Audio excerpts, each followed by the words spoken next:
You're watching Cartell TV and I'm Simone. This generation of the Qashqai has been doing pretty well since 2014, so we expected the facelift to not disappoint. It comes in a total of 4 trim levels, 3 of which are available now. The car I have here is second from the bottom and it's the Nissan Qashqai STL. The exterior got some noticeable changes for 2018. The front is now more aggressive and modern, and the rear is, well, just a bit different, and there are also new wheels available. These look rather nice. The entry-level ST gets 17-inch wheels, this one has 18-inch, and the 2 trim levels above get 19-inch. The grille alone is very similar, and this lowered section for the license plates gives a much more modern look. Same goes for these air intakes and fog lights. This trim level gets halogen headlights, although LED ones are available for the trim level above.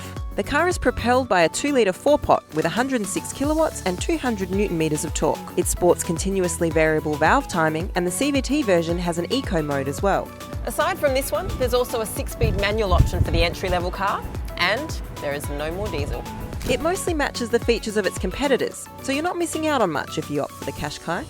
However, don't expect any zest, especially with the CVT. If you push the pedal and search for some performance, you will find the engine struggling and letting off noises that show this.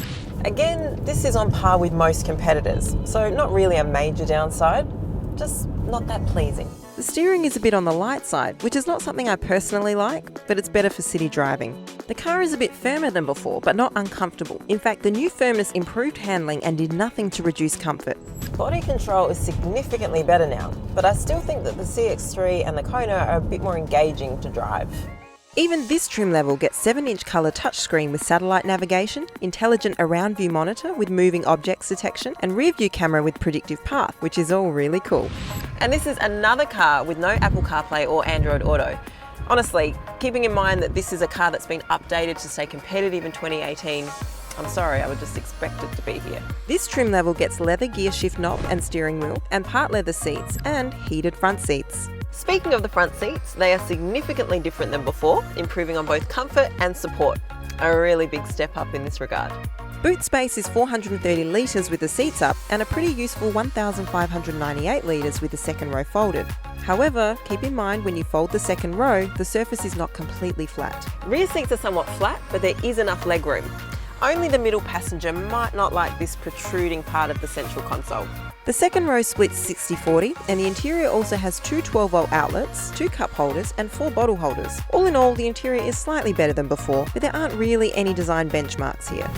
One area where the Qashqai is noticeably better is when it comes to safety. Some of my favourites are the electric parking brake, intelligent trace control, intelligent engine brake for the CVT version, intelligent ride control, front and rear parking sensors, cruise control, intelligent around view monitor with moving objects detection and rear view camera with predictive path, loads of airbags including curtain ones, traction control system, forward collision warning, intelligent emergency braking, lane departure warning, and more cool features. And yes, I'm talking about this trim level, which is a pretty impressive stack. The 2 above it should get even more perks. The top level TI trim is arriving later this year, and that will probably give the best value for money. And speaking of money, they start at just under $30,000, and this STL will cost you just over $36,000 drive away. So, did the facelift satisfy? I'd say so. The Qashqai still misses out on some features such as Apple and Android connectivity, and I would prefer there to be more than one engine option. But the facelift makes it a bit more modern on the outside, a bit more refined on the inside, adds loads of safety stuff, makes it a bit better to drive, and simply adds some improvements we probably needed to see. Just what a facelift should do. And for now, it just keeps the Qashqai a little more competitive in an ever-expanding market. Thanks for watching Cartell TV. Now, have you subscribed to our channel yet? If you haven't, make sure you do, and join us on social media. See you soon.